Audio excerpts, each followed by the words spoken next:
होइन होइन सडक वृद्धहरू गाउँमै हुनुहुन्छ, सहरमै हुनुहुन्छ, उहाँहरू पुग्नुहुन्छ, उहाँहरूले आफ्नो क्रियाशील अद्यावधि गर्नको लागि उहाँ आफै खुसी भएर जानुहुन्छ। अब उहाँहरूको एकाध बाध्यता भएको ठाउँमा हामीले चाहिँ अहिलेको चाहिँ के अरे इमेल इन्टरनेट मार्फत पनि गर्ने गरेर पार्टीले अर्को दोस्रो किसिमको तयारी पनि होला।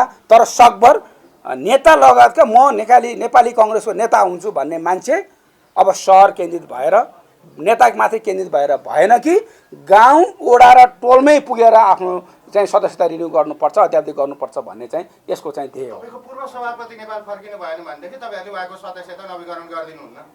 मैले भने त्यसको त के अरे अहिलेको इमेल इन्टरनेट मार्फत पनि गर्न सकिन्छ। त्यो किसिमको वातावरण ट्र्याक होला नि त, किनभने सरकारले त रेड कर्नर नोटिस पनि निकाल्छु भन्ने तयारी गरिरहेको छ। होइन, हामीले कङ्ग्रेसभित्र कसैको पनि निषेध गर्दैनौँ।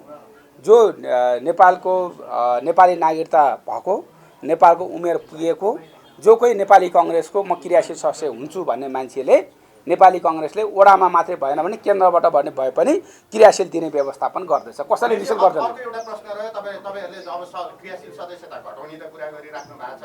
अब भोट नदिएको कारणले घटाउनु खोजेको पनि होइन भनिराख्नु भएको छ। अब यो व्यवस्थापन चाहिँ कसरी गर्नुहुन्छ? किनभने मुखमा आइसक्यो नि त, होइन? यस्तो तपाईँहरूको क्रियाशील सदस्य यस्तो नि कन्टिन्यू चल्ने भयो। यसको कुरा एउटा कुरा चाहिँ हो, तपाईँले राखेको कुरा मिठो छ र हामीले गर्न खोजेको त्यही हो। काङ्ग्रेसमा बस्ने, काङ्ग्रेस छोड्न नपर्ने अनि काङ्ग्रेसले भोट हाल्न पनि नपर्ने।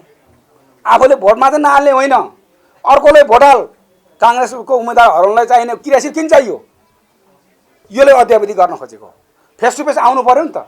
चुनावको बेलामा प्रतिपक्षलाई जिताउनको लागि आफ्नो काङ्ग्रेसका उम्मेदवार हराउनको लागि चाहिँ मिटिङ गलफल छलफलमा गइदिइराख्ने अनि उसको क्रियाशील चाहिँ म त क्रियाशीलको नेता भनेर अरू बेलामा भैठो बोल्ने क्रियाशील किन चाहियो? अहिले त्यही अद्यावधि गर्न खोजेको हो।